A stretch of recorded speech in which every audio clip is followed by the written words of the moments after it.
I hadn't seen my grandmother since I was a baby. Aside from being born in Mexico, I had never been able to go back due to the complexities of my status. My name is Quiroz and I am a DACA recipient. It wasn't until I acquired DACA that I became eligible for advanced parole. When I was just 1 year old, my parents immigrated to the US for a more promising future for me and my siblings. I applied to be able to visit my grandmother, my last living grandparent, whose health at the time was wavering. I was overjoyed when my application was approved and I was granted permission to go visit my abuelita. I hadn't seen her in over 30 years.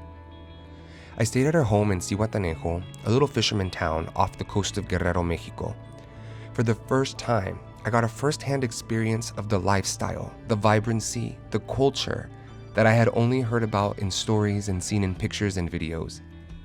My family's daily life in Mexico revolved around my grandmother, from gatherings at her house to weekend outings with her. She was funny and witty and so sassy. She'd say things only abuelitas can get away with.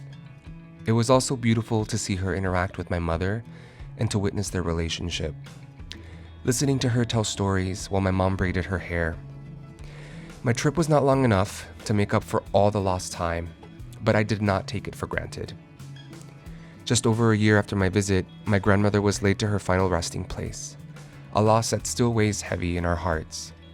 I'm so grateful for every moment I spent with her during that trip, in a place that, though completely foreign to me, still felt like home.